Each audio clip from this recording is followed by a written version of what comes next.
What's up, guys? I'm Mesa Clubs Kid. This is the Galaxy Gear Live, and today we're going to be doing a review of it after owning it for just about a week. So, we're going to get right into this review. Let me grab this. I'm going to talk about this in just a second. Just try to grab that. So, I've had this since the last Sunday, and today it is Saturday, so I've had this for 6 days. Been using it every day. Currently my phone is a, wait for it, Galaxy S3. This works with any Android phone, not necessarily any, but they're claiming that any Android 4.3. Point is, it doesn't have to be tethered to like a Samsung device.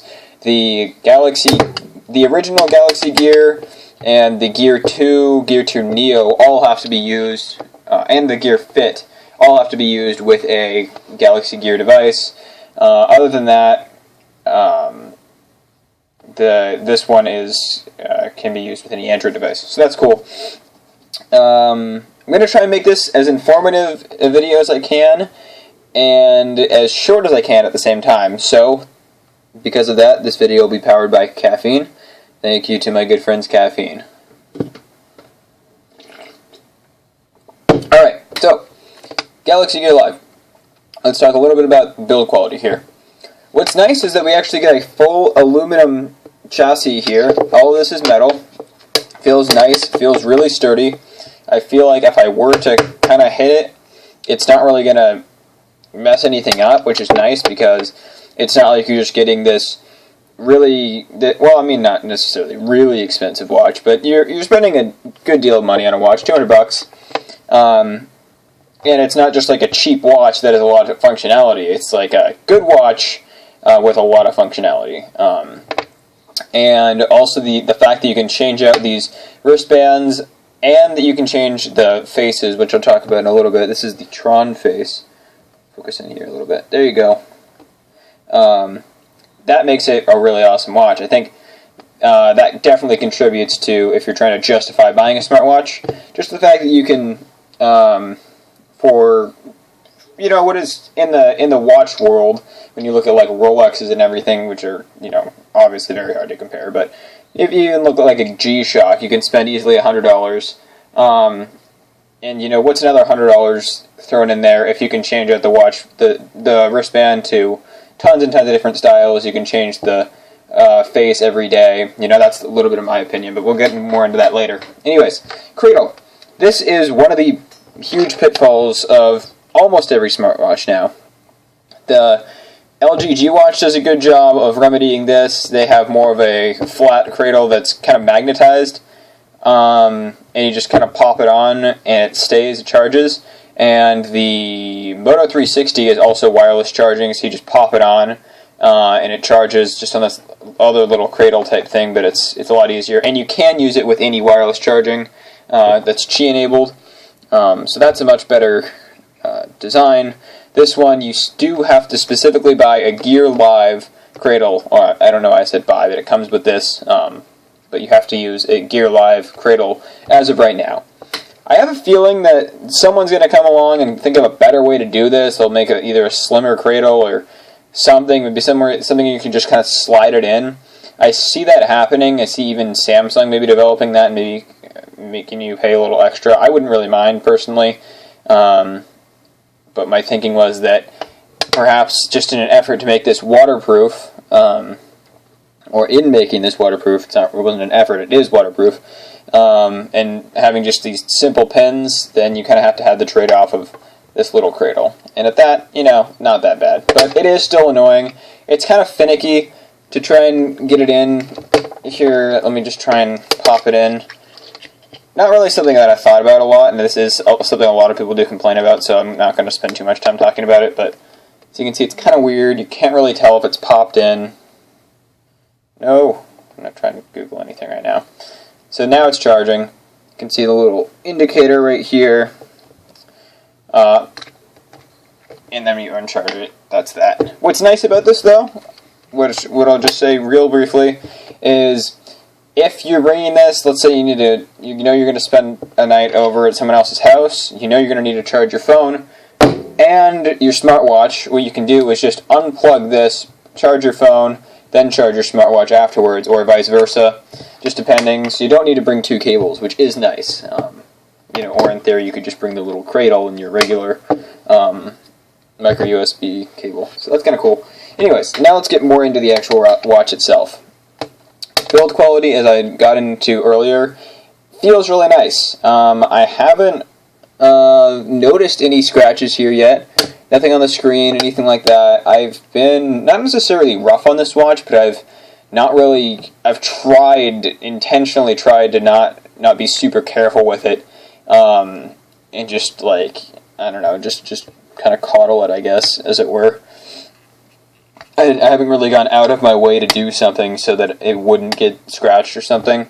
It took me a few days to actually bring myself to do this, but I brought this into the jacuzzi with me, and it felt so wrong just bringing this piece of technology and then into the jacuzzi, but it was fine. No real issues there. I walked around several consecutive days here, actually. It rained. I was walking around then. I had a little issue where the coat I was wearing, when it got wet, it was a wool coat, actually, and when it got wet, it kept on triggering, it kept on going like this, and it was pausing my music, which got annoying. I think if you're wearing a waterproof jacket, though, that's not really going to be an issue, but it's, I'll mention it. Other than that, yeah, it's been a really nice, sturdy watch, and I don't really have many complaints with it. This was one of the kind of turn-offs about this watch for me. Like I said, the wristbands are removable, but what did annoy me is that this whole system here, this seems a little bit unsturdy, having the pins here that kind of go into these buttonholes. I'll put it on. It's kind of hard for me to put it on in the view of the camera, but as you can see, this is a little bit annoying to put on. The Gear 2 and the Gear 2 Neo, and I think even the original Gear had a better watch band. Really not sure why they changed it for this one. Maybe just to distinguish it a little bit. I don't really know. I don't like it as much as the other ones, but it's really not bothering me as much as I thought it would. Part of it is, like, you might think that this lip, it could easily, like, kind of pop off, and then it would fall. I've not experienced anything like that. One of those things where I knew the potential for that to happen was there, but I haven't really gone out of my way to prevent it. I'm still under warranty with Best Buy, and I kind of feel like, heck, I'm going to use it. If I have to go out of my way to protect it, it's kind of defeating the purpose. What else? Yeah, but I don't like the wristband that much. I may end up getting a new one, but we'll talk about that later. Point is, for $200, you're getting a pretty reasonable build quality, but depending on what you like, you may or may not want to replace wristband and etc. You can also get screen protectors and kind of tech skins for the metal parts here, which is nice. That's a really nice customizable aspect of it. More on the actual watch. Android Wear is a really, really easy operating system to use. It's probably literally the easiest one to use that I've ever seen so far. The reason for that is because at any time when the watch is on, you just say, "Okay, Google." "Okay, Google." It's not big enough. Wow. "Okay, Google." There you go. And usually it does work. That was kind of an odd situation. "Okay, Google." See, I would say like 90% of the time it does work. I think maybe because I was talking so much and then I just said it like offhandedly. But usually if you just make a point of saying it. Another thing I want to bring up about this is that you don't have to have this like right up next to your face and when you speak to it. Let me just try a little test here. This is about, I don't know, I'm estimating 2 to 3 feet away from my face. Where I'm speaking, obviously. "Okay, Google." And you see it came up. So having this about an arm's length apart, "Okay, Google," and it still comes up. Still really easy to use. So if you have kind of this weird image of your head of like talking to your watch like it's really close to you, Don't really worry about it so much. This is a quieter setting, but as long as you're speaking with a reasonable volume and you're not speaking like you're not just mumbling a lot, then it's gonna pick it up, and it will be pretty accurate in terms of actually hearing what you said. Like, what's a good thing to test? Okay, Google. Okay, Google. YouTube. Now, YouTube is probably not going to actually pop up on here. It's just going to show me the app here, and it's probably going to give me some information. Sorry, I didn't realize I need to focus. So yeah, it gives me some information here, and it gives you some kind of news updates. YouTube to MP3 converter. Mostly what you want to do is just open up on your phone for this. This is just one of those situations where, you know, it wouldn't really make much sense to actually have a YouTube app on your wrist anyways. That's just kind of a stupid experience. Try and watch a video here. I think that's kind of pointless. But what's nice is if you want to look something up real quick, you can just, you know, pull it up on right here, and then take out your phone, put in your unlock pattern, and you're already on YouTube without having to type anything in. That's pretty cool. Saves you some time. And mostly what that's more useful for is if you're going to look up something like a Google search. A lot of the times, if it's just a quick thing like, let me say, okay Google, 264 times 12.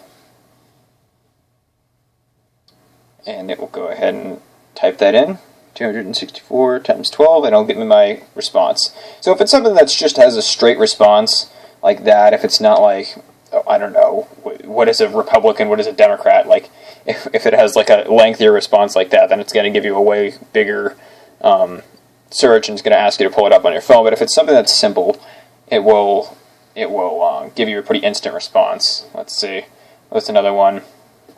I'll just tap it this time. Is aspartame sweeter than sugar? Yeah, so, and it gives me a response here.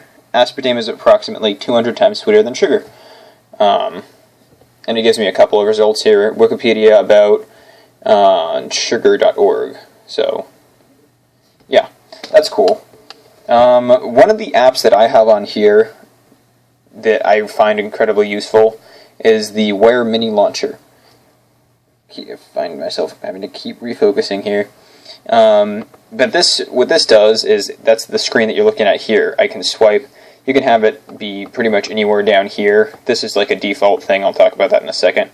But I have it, so when I swipe here, I get all my apps. When I swipe again, I get my brightness adjuster. I see the percentage, not only that my watch is at, but also that my phone is at. I can make my phone whistle, so if I don't really know where my phone is, just really quick I can do that. I can turn my phone from silent to sound to vibrate, whatever I want. We'll hear you. Hold on. So you can hear it's on vibrate. It's silent. I keep it on silent because if my watch is giving me notifications, I don't really need double notifications. From the home screen, pulling down shows you the date here, and the other side shows you the percent the battery's at. That's built into Android Wear.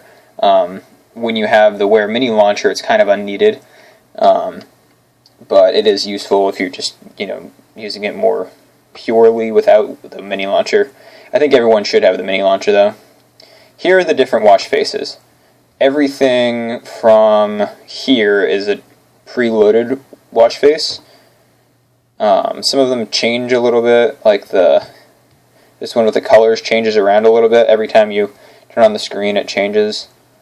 So you get a fair amount of different ones that you can choose through, and then you can also choose one like in telecom watch faces, which allows you to effectively design your own watch face, and it gives you some other information here, like it also telling me that it's Saturday the 6th, and the battery percentage. This always seems to be a little bit weird, like the battery's nowhere near that low, but maybe that's just kind of a thing they need to smoothen out. My favorite one is the Tron watch face. Just think it looks really cool. It's simple, gives me the time. date, what day it is, and this is also seconds right here, in case you didn't know what that was. That's just seconds, they're little Tron discs. So that's that. Pretty easy to use. And that's pretty much it. I'm not really going to talk about too much else. This is already pretty long.